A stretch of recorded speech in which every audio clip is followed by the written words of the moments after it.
¿Qué tal si abrimos nuestras Biblias en el libro de San Juan, capítulo 3, versículo 1? Vamos a comenzar la enseñanza de esta noche. Y para los que no vinieron por todo lo que está sucediendo con la nieve, el hielo, vamos a estar publicando en YouTube nuestra enseñanza. Y para aquellos amigos que están en otros países, en cualquier parte del mundo, bienvenidos. Que el Señor les bendiga. Como siempre decimos, un abrazo, un apretón de mano donde quiera que se encuentren, y esperamos que la palabra del Señor pueda ser de bendición. ¿Están listos? Dice San Juan capítulo 3, versículo 1. Habla la historia de un hombre que se llamaba Nicodemo. Y vamos a solamente leer los primeros 6 versículos de esa porción. Había un hombre de los fariseos que se llamaba Nicodemo, un principal entre los judíos. Este vino a Jesús de noche y le dijo: Rabí, sabemos que has venido de Dios como maestro, porque nadie puede hacer estas señales que tú haces si no está Dios con él. Respondió Jesús y le dijo: de cierto te digo que el que no naciere de nuevo no puede ver el reino de Dios. Nicodemo le dijo: ¿cómo puede un hombre nacer siendo viejo? ¿Puede acaso entrar por segunda vez en el vientre de su madre y nacer? Mira qué pregunta tan natural y lógica. Respondió Jesús: de cierto te digo que el que no naciere de agua y del Espíritu no puede entrar en el reino de Dios. Lo que es nacido de la carne, carne es, y lo que es nacido del Espíritu, Espíritu es. Uno de los cambios que hay en nuestra vida cuando recibimos a Cristo es nuestra identidad. Cuando nacemos naturales, nacemos carnales, nacemos hombres comunes, pero cuando Cristo viene a nuestra vida, Cristo nos da una nueva identidad. ¿Y qué es tener una nueva identidad? ¿Qué es ser de nuevo? Cuando entendemos o cuando escuchamos las definiciones de nacer de nuevo, la gente siempre lo relaciona con un cambio en nuestra manera de vivir.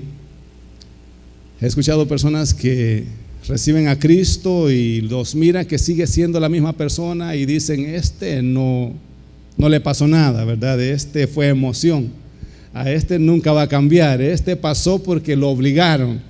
Porque la gente cree que el nuevo nacimiento tiene que ver con algo en tu cuerpo natural. Lo que la gente no sabe es que el nuevo nacimiento tiene que ver con algo espiritual. Obviamente, cuando hay un nuevo nacer en tu espíritu, hay un cambio en tu exterior. Pero la esencia del nuevo nacimiento no es tanto en tu cuerpo físico, sino en tu espíritu. Amén. Entonces, cuando tú naces de nuevo, ¿qué es lo que sucede? Que hay un engendramiento de parte de Dios en tu espíritu. Y tu espíritu que estaba muerto ahora ha cobrado vida, ¿verdad? Cuando no teníamos a Cristo, nuestro espíritu estaba muerto. Entonces nuestra alma reinaba sobre nuestro cuerpo y hacíamos todo lo que creíamos que era normal hacer. Pero cuando Jesucristo viene a nuestras vidas y nos da un nuevo nacimiento, o sea, despierta nuestro espíritu, entonces hay una nueva identidad dentro de nosotros. El espíritu mío con el de Jesús se unen y Jesucristo engendra de su espíritu en mí, y dentro de mi espíritu ahora hay una nueva criatura. En mi espíritu ahora soy perfecto, en mi espíritu ahora soy santo, en mi espíritu ahora soy limpio, mi espíritu no tiene ninguna culpa. Si Cristo viene, mi espíritu se va con él. ¿Alguien cree eso? Amén. Eso es nacer de nuevo. Es recibir una nueva identidad. Es recibir algo que te da vida, porque dice Efesios 2:1 que nosotros estábamos muertos en nuestros delitos y en nuestros pecados. Físicamente no estábamos muertos, o sea, andábamos caminando, andábamos vagando, andábamos haciendo todo lo que queríamos. Pero Pablo dice que en nuestro espíritu no había vida, y que es el recibir a Cristo lo que nos da vida en nuestro espíritu, para que podamos comenzar a entender las cosas espirituales. O sea que antes no entendíamos las cosas espirituales porque nuestro espíritu estaba muerto. Y por eso es que a veces tratarle de enseñar la Biblia a una persona que no ha recibido a Cristo es un poco complicado, porque todas las cosas las toma de un punto de vista natural. Y este es el ejemplo que tenemos con Nicodemo. Jesús le está hablando en un vocabulario espiritual y Nicodemo se está respondiendo en un vocabulario natural, humano. Le dice: tienes que nacer de nuevo. Y la respuesta de él: ¿puede un hombre viejo hacerse chiquito de nuevo, entrar en el vientre de su madre y volver a nacer? ¿Verdad? Esa es la razón humana, tratando de entender lo espiritual con una mente humana.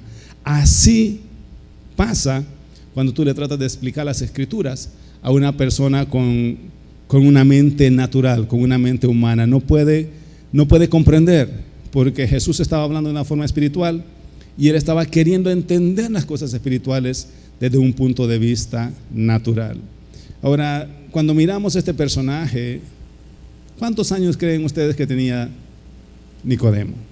Dice que era un principal de los fariseos, o sea que estudió para ser fariseo, se graduó de fariseo, después siguió estudiando y lo pusieron jefe de los fariseos. No era cualquier persona, era una persona que le enseñaba la ley a los fariseos, o sea que digamos que tuviera 40 años, ¿verdad? Más o menos, vamos a ponerle una edad.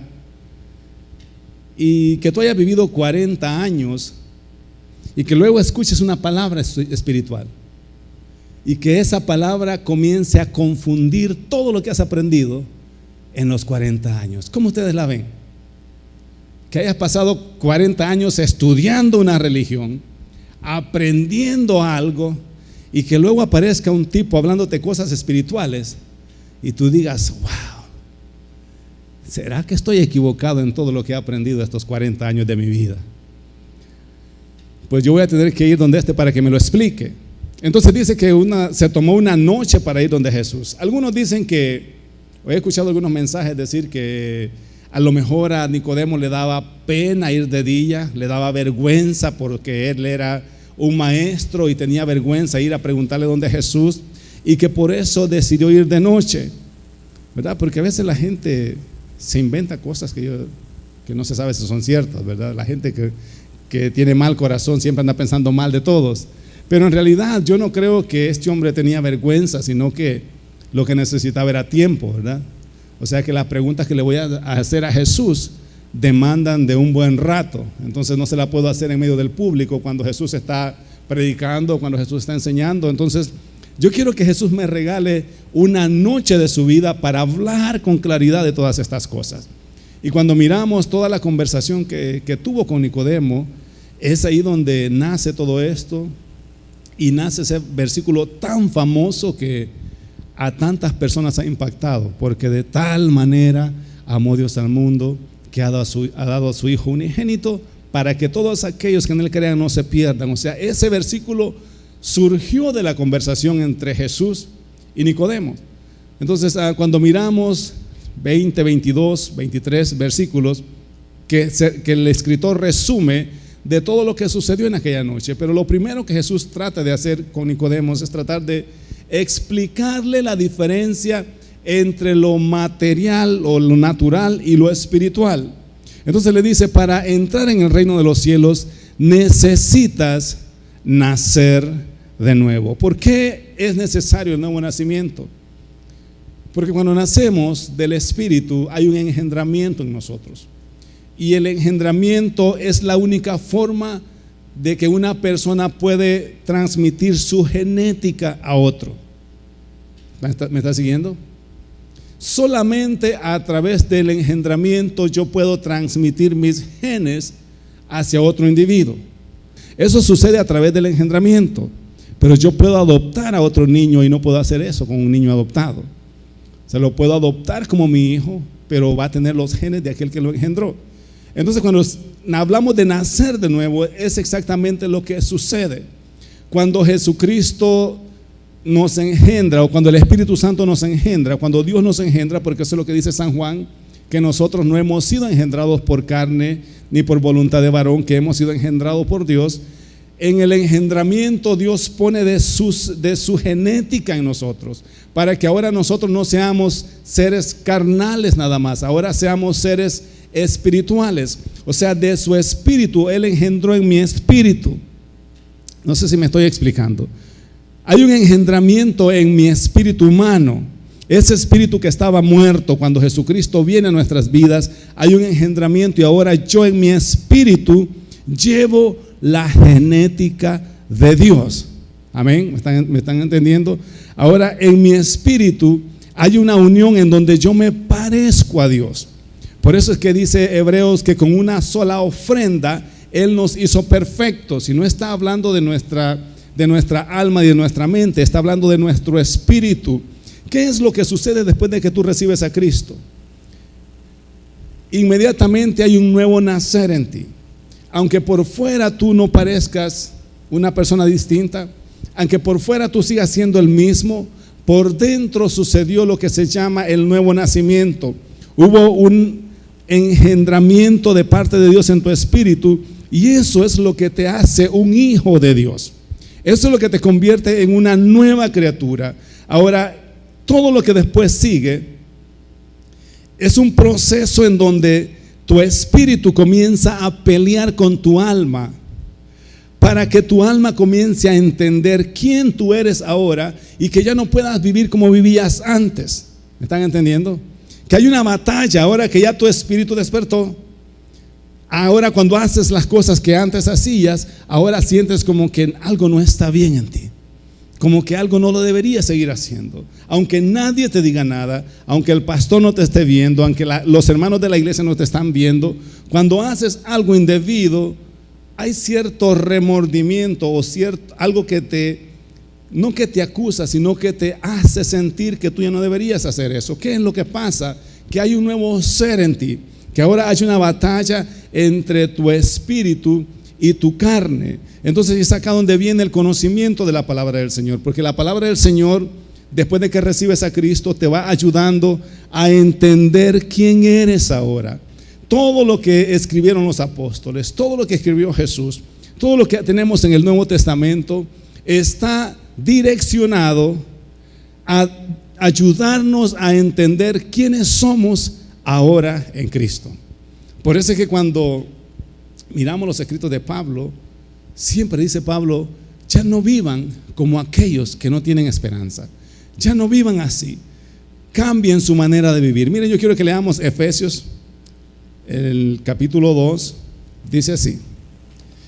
En el versículo 1 comienza Pablo diciendo: y Él os dio vida a vosotros cuando estabais muertos en vuestros delitos y pecados, en los cuales, o sea, en esos pecados, dice, anduvisteis en otro tiempo, siguiendo la corriente de este mundo, conforme al príncipe de la potestad del aire, el espíritu que ahora opera en los hijos de desobediencia, entre los cuales también todos nosotros vivíamos en otro tiempo, en los deseos de nuestra carne, haciendo la voluntad de la carne y de los pensamientos, y éramos por naturaleza, o sea, hombres naturales, hijos de ira, lo mismo que los demás. Pero Dios, que es rico en misericordia, por su gran amor con que nos amó, aun estando nosotros muertos en nuestros pecados, nos dio vida juntamente con Cristo. Por gracia sois salvo. Y juntamente con Él nos resucitó, asimismo nos hizo sentar en lugares celestiales juntamente con Cristo. Yo no sé si tú puedes ver la diferencia entre lo que eras antes y lo que eres ahora, que vivíamos espiritualmente muertos. Entonces dice que nosotros vivíamos como todos los demás. Por eso es que te decía que cuando antes hacías algo malo, nada sucedía contigo, no había ningún pensamiento, no había nada que te dijese, bueno, tienes que cambiar de vida. Pero cuando vienes a Cristo, el nuevo hombre que hay en ti ahora provoca en ti que puedas pensar diferente. Y es acá donde la palabra de Dios es importante para nosotros, porque la palabra de Dios es la que sigue hablando a tu espíritu, tu mente, tu alma, tu conciencia, tu pensamiento natural te sigue llevando a vivir como vivías antes, pero el espíritu que ahora hay en ti te sigue indicando que algo no está bien y que algo hay que cambiar. Mira lo que dice Gálatas capítulo 5, versículo 17. Digo pues, andad en el espíritu y no satisfagáis los deseos de la carne, porque el deseo de la carne es contra el espíritu y el espíritu es contra la carne, y estos dos se oponen entre sí para que no hagáis lo que queréis. ¿Con quién está hablando? ¿Con los que nunca habían recibido a Cristo o con aquellos que ya recibieron a Cristo? Es lo que está diciendo Pablo, que cuando recibís a Cristo, ahora hay una pelea en tu espíritu y en tu carne. ¿Alguno de ustedes les ha pasado eso? ¿Verdad? Sentís como que mi espíritu me dice una cosa, pero mi carnita me dice otra. Entonces es exactamente lo que Pablo está diciendo. Antes, cuando tu espíritu estaba muerto, no le daban ninguna batalla, ninguna guerra a la carne. No había ningún pleito. Pero cuando tu espíritu resucitó, ahora sí tu espíritu comienza a pelear con tu carne. Tu espíritu quiere ir a la iglesia, tu carne quiere quedarse durmiendo, tu espíritu quiere ir a la clase, tu carne dice, no, mejor estoy cansado.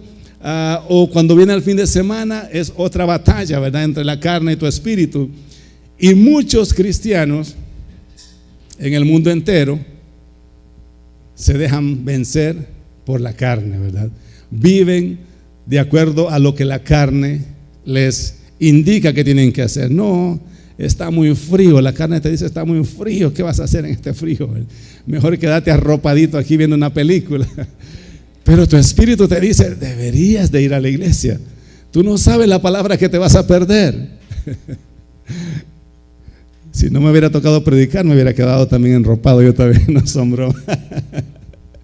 Pero siempre, no importa qué posición tengas en la iglesia, siempre habrá una batalla entre tu espíritu y la carne. Eso solamente sucede cuando ya naciste de nuevo, ¿verdad? Los que están muertos en sus delitos y en sus pecados no tienen ningún problema con el espíritu, porque su espíritu está muerto. Una vez que viene el Espíritu Santo y engendra la genética de Dios en tu espíritu, ahora es que tu espíritu comienza a resucitar y ahora tu espíritu quiere tomar control sobre tu alma, sobre tu carne, y es aquí donde empieza la guerra y la batalla. Ahora tienes una nueva identidad, ahora tienes la identidad de Cristo en ti. Ahora comienza la batalla entre tu mente, entre lo lógico, entre lo que creo, entre lo que no creo. Voy a creer los versículos que son fáciles de creer, pero aquellos que son difíciles voy a esperar un momentito más. Y comienza esa batalla. Y es acá donde la palabra es lo que te va dando transformación, te va dando crecimiento. Para cambiar, para que una persona cambie, lo único que tiene que hacer es venir a la iglesia. Cuando una persona me dice, ¿qué tengo que hacer, pastor, para cambiar? Mi respuesta es bien sencilla: solo ven a la iglesia. Solo ven a la iglesia, eso es todo lo que tienes que hacer. Porque en la iglesia es donde la palabra va a ir transformando las vidas. Cuanto más faltes a la iglesia, más difícil se te va a hacer restaurarte. Más difícil se te va a hacer que tu vida tome el rumbo que Dios quiere que tome, porque cada vez que vienes a la iglesia hay una palabra que transforma, hay una palabra que vence la carne, hay una palabra que va en contra de lo que la carne dice, porque ese es el problema que teníamos cuando no conocíamos a Cristo. Vivíamos, como dijo Efesios, Pablo a los Efesios, en nuestros delitos, en nuestros pecados, muertos igual que todos los demás. O sea, éramos guiados por el espíritu satánico que opera en todas las personas que no conocen a Cristo. Pero una vez que Cristo viene, nos engendra, nos da una nueva identidad. Ahora ya no podemos vivir así. Ahora tenemos que alimentar ese espíritu que ya resucitó, y la única forma de alimentarlo es a través de la palabra del Señor. Cada vez que recibimos la palabra del Señor, es un alimento a nuestro espíritu, y cada vez que vienes a la iglesia, sale fortalecido en el espíritu. Por eso es que si quieres cambiar, lo único que tienes que hacer es ven a la iglesia, vence la carne, vence la pereza, arregla todo lo que tienes que arreglar, porque esto es lo que sucede cuando no nos interesa venir a la iglesia. Siempre hay cosas más importantes, como voy a ir a lavar la ropa, ¿verdad? En realidad, lavar la ropa es más importante que una palabra a tu espíritu. Voy a hacer las compras. Es que el único día que tengo para comprar mi comida es el domingo. No puede ser un lunes en la noche o un lunes en un sábado en la tarde.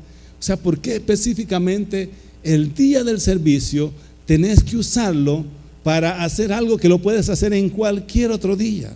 O sea, la ropa va a estar sucia, no se te va a arruinar, puede pasar una semana más sucia y no hay ningún problema, ¿verdad? Un día más, un día menos, ¿qué importa? Ya le ensuciaste, no va a hacer ninguna diferencia. Pero son a veces excusas que la gente pone porque siempre hay una batalla entre lo que es la carne y lo que es el espíritu. Ahora Cristo vino para darnos una nueva identidad. A Nicodemo le dice, tienes que entender que para entrar en el reino de los cielos, no puedes vivir con una mente carnal. No puedes entrar con un pensamiento así. Tenés que nacer de nuevo. Tenés que entender las cosas espirituales. Y les decía que triste ha de ser para un hombre que tenga 40 años en una religión y que no entienda que está equivocado, o que no entienda que hay una vida diferente a la que él ha estado practicando. En nuestra sociedad tenemos maestros en las universidades de religión, tenemos gente que te enseña diferentes religiones, pero que quizás muchos de ellos no han nacido de nuevo, no entienden las cosas espirituales. Porque una cosa es que tú practiques una religión y otra cosa es que tú hayas nacido de nuevo, porque eso es lo que hace la diferencia. Nicodemo no había nacido de nuevo, simplemente era practicante de una religión y lo que él hacía era enseñar lo que a él le habían enseñado, compartir lo que él había recibido, todo lo que él había estudiado lo compartía porque pensaba que eso era lo que él tenía que hacer en la vida. Ahora cuando Jesucristo se le aparece, él cree que hay algo más que lo que él había aprendido. Comienza a interesarse por algo que él todavía no sabía. Decía, bueno, este hombre no solamente enseña, sino que hace señales. Por eso le dice, sabemos que lo que tú tienes es del cielo, porque nadie puede hacer las señales que tú haces. Porque una persona con una mente carnal te puede explicar algo, pero no puede hacer señales sobrenaturales. Los maestros de religión te pueden dar una buena enseñanza religiosa, pero no pueden poner las manos sobre alguien y que esa persona sea sanada. No pueden reprender un demonio y que el demonio salga. O sea, no tienen esa autoridad, porque esa autoridad solo te la da el Espíritu Santo, y para que el Espíritu Santo viva en ti necesitas recibir a Jesucristo como tu Salvador personal. Amén. ¿Estamos entendiendo? Entonces Nicodemo se interesa por lo que había en Jesús. Y cuando miramos el final de la historia, Nicodemo se convierte en un discípulo de Jesucristo. O sea que en realidad estaba interesado en lo que Jesús enseñaba, no solamente para discutir como los demás fariseos. Los demás fariseos se acercaban a Jesús para discutir, para ver en qué se equivocaba Jesús, pero Nicodemo se acerca con una intención genuina de aprender. Y por eso es que Jesús le dedica toda una noche de plática con él. Si hubiese sido un fariseo que llegó con intenciones de criticarlo para ver en qué lo agarraba, Jesús no hubiera perdido su tiempo con él. Le hubiera dicho, ¿sabes qué? Estoy ocupado, tengo sueño, ya se me pasó mi hora de dormir, nos vemos mañana. En tal loma voy a estar predicando, allí voy a estar dando un sermón, si quieres escuchar, vete para ahí. Pero conocía el corazón de Nicodemo, sabía que este hombre genuinamente quería aprender, por eso se sienta con él y le dice, Nicodemo, lo primero que vamos a entender son las cosas espirituales. Y le dice, ¿puede un hombre viejo volver a nacer? Y le dice, no, Nicodemo, no es así, ¿verdad? Si eso fuese posible, el hombrecito que volviera a nacer fuese carnal también. Supongamos que el hombre pudiera entrar al vientre de su madre y volver a nacer, le dice Jesús, si eso lo pudieras hacer, volverías a ser el mismo Nicodemo carnal, porque lo que es nacido de la carne es carne y lo que es nacido del espíritu es espíritu. O sea que tienes que entender que no se trata de eso, sino que es un nacimiento en tu espíritu. Aún ya siendo viejo, tienes que recibir al Espíritu Santo para que el Espíritu Santo pueda provocar en ti un nuevo nacimiento y a través de ese nuevo nacimiento comenzar a vivir una vida en el Espíritu. Cuando miramos la vida de los apóstoles, nos damos cuenta de que todos ellos fueron diferentes hasta después que el Espíritu Santo vino a ellos. Antes de que el Espíritu Santo llegara, conocían mucho de lo que Jesús había enseñado, habían andado con Jesús, habían hecho milagros con Jesús, pero cuando Jesús muere y es levantado al cielo, todos ellos siguieron en sus trabajos antiguos, ¿verdad? Dice que estaban pescando, que era lo que hacían siempre, se van de regreso a la barca, van a pescar, y en su mente pensaron, bueno, ya terminó esta experiencia con Jesús, a Jesús lo mataron, se fue para el cielo, nosotros nos quedamos pescando como éramos antes, pescadores, no hay nada de nuevo. Bonitas las experiencias que le vamos a contar a nuestros hijos cuando seamos viejitos, pero no sabían que todo eso había sido una preparación para cuando llegara el Espíritu Santo. Por eso es que Jesús se aparece ya después de resucitado y les dice, váyanse a Jerusalén y no se muevan hasta que sean investidos de la promesa del Espíritu Santo. Ahora, cuando el Espíritu Santo viene sobre ellos, ahí es donde ellos se transforman en personas totalmente diferentes. Ya no encuentras a ninguno de ellos queriendo ser pescador. Ahora los encuentras en las esquinas hablando de lo que Jesucristo era. Ahora recibieron ese valor para ir y enfrentar a las autoridades, a los religiosos y decirles claramente: ¿qué ustedes creen que me conviene? ¿A obedecerle a los hombres o obedecerle a Dios? Y hay un poder que les da el Espíritu Santo que los transforma en otras personas, y eso es exactamente lo que sucede cuando recibimos a Cristo. No podemos seguir siendo la misma persona. El Espíritu Santo te transforma y ahora hay en ti como un fuego, algo que ya no lo puedes callar, ya no puedes seguir siendo el mismo trabajador. Aún Nicodemos, siendo principal de los fariseos, termina renunciando a su trabajo y convirtiéndose en un discípulo de Jesucristo. Qué lindo es el Señor, ¿verdad? Entonces el Espíritu Santo te da ese poder para darte cuenta que esto es lo que has estado haciendo sin Cristo, pero que ahora que está Cristo en ti, ahora Cristo te empodera para hacer otras cosas más grandes. Tener una nueva identidad no es solamente decir, oh, yo soy un nacido de nuevo. Oh, qué bueno, ahora yo soy una nueva criatura. Qué bueno, porque ahora llevo la llenura del Espíritu Santo y soy una nueva persona. No solamente es para eso, sino es para hacer aquellas cosas que antes no las podías hacer porque no tenías el poder del Espíritu Santo contigo. Yo quiero leerles un versículo más, está en el libro de los Hechos, capítulo 19, y es de lo que sucedía con los apóstoles después de que ellos habían recibido la llenura del Espíritu Santo. En este caso era Pablo el que más maravillas y más cosas sobrenaturales hizo.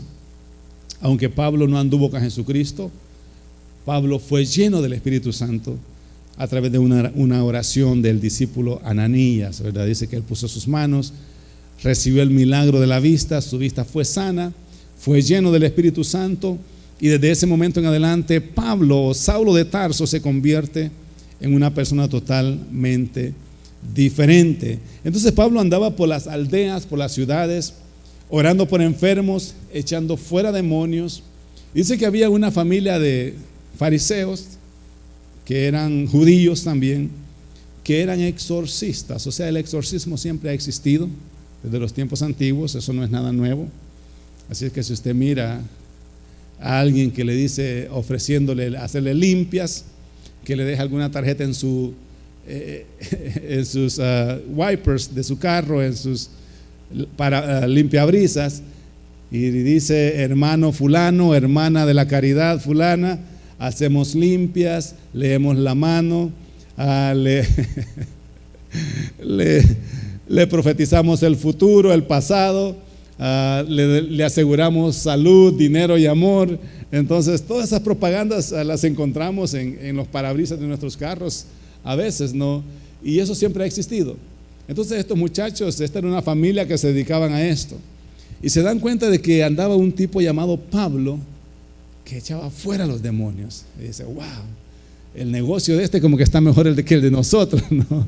Vamos a ver qué tiene este tipo que nosotros no hemos descubierto, porque nosotros sabemos hacer trucos y todo, pero a este como que le funciona mejor. Y mira lo que dice en el versículo 13 de Hechos capítulo 19. Dice, pero algunos de los judíos exorcistas ambulantes intentaron invocar el nombre del Señor Jesús sobre los que tenían espíritus malos, diciendo, y esta era la forma, habían escuchado el lenguaje de Pablo: os conjuro por Jesús, el que predica Pablo. Esa era esa forma de echar fuera los demonios de ellos, porque Pablo decía, en el nombre de Jesús, fuera demonios. Y los demonios no resistían, tenían que huir. Entonces aquellos llegaron a la bulla y dieron que esa era la palabra mágica, ¿verdad?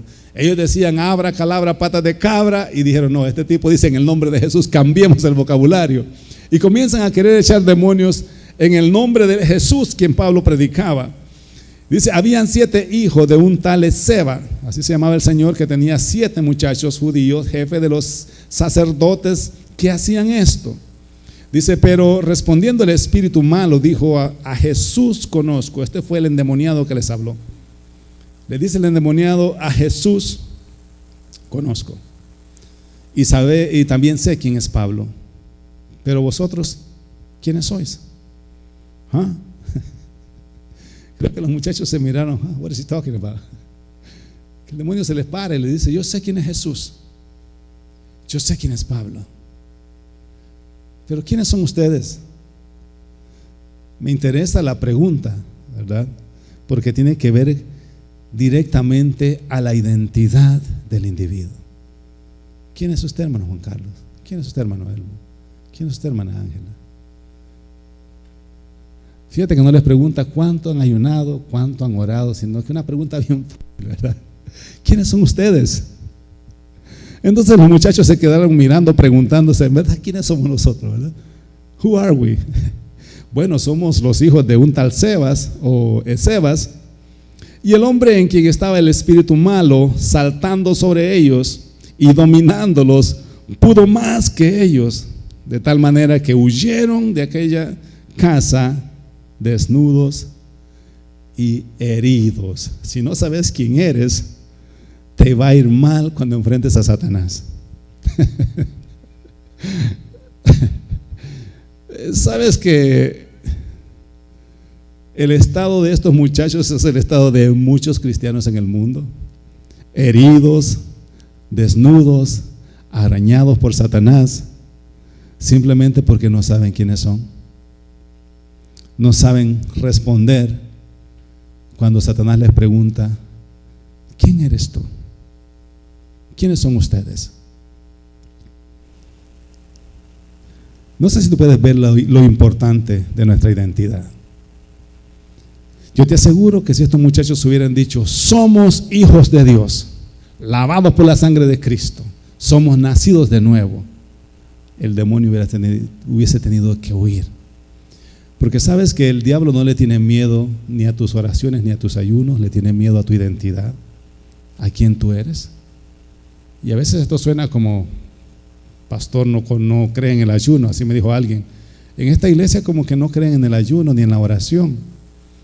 Y le dije, no, sí creemos en el ayuno. En efecto, estamos en cadena de ayuno en estos últimos meses, últimas semanas.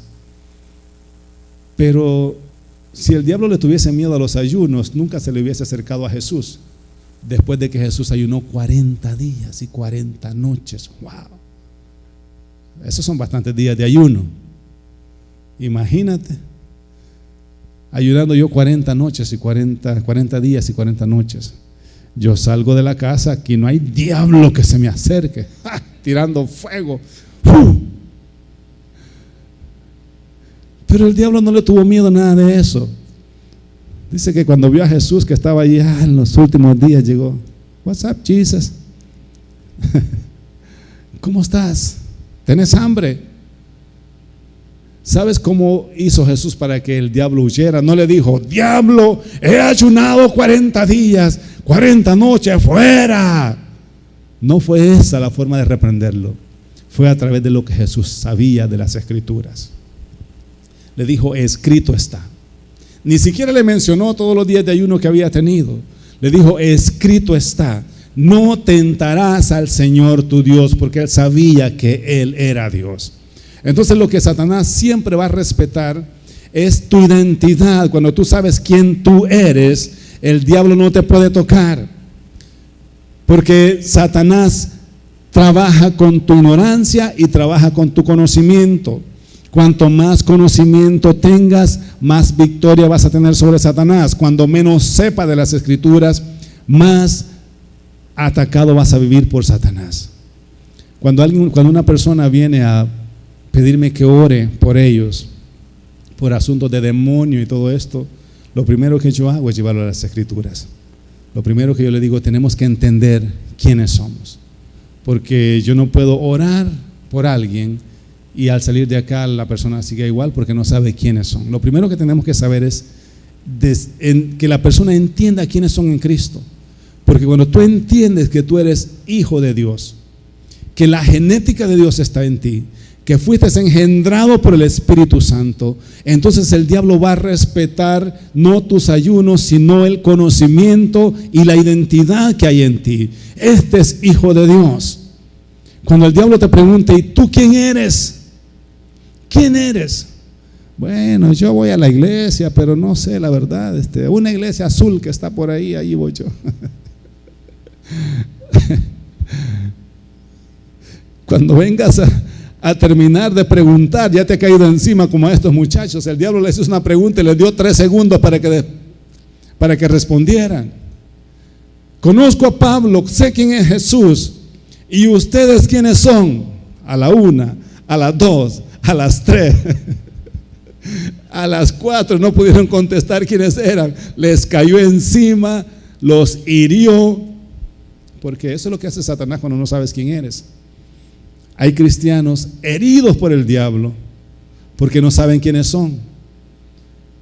Y lo peor de todo es que piensan que es de parte de Dios todo lo que están pasando. Ay, estoy pasando por un desierto. Es que estoy en un proceso, mis hermanos. A la gente le gustan los mensajes de proceso, no sé si te has dado cuenta. Está por un proceso, tu proceso viene, tu desierto viene. Y la gente, gloria a Dios. No, es del diablo que te está apaleando porque no sabes quién sos. Entiendo los procesos, pero tú no puedes vivir toda una vida en un proceso. Llevo 20 años en este proceso. ¿Cuál proceso? O sea, no te has dado cuenta de que eres hijo de Dios y de que la única forma que Satanás te va a respetar es cuando entiendas tu verdadera identidad y te pares y digas, aquellos que hemos sido nacidos de Dios, dice tu palabra que el enemigo no los toca. ¿Cuántos sabían que eso está escrito? Que dice que aquellos que hemos nacido de nuevo, aquellos que tenemos la genética de Dios, el enemigo no te puede tocar. Cuando estamos en las manos de Dios, el enemigo no te puede tocar.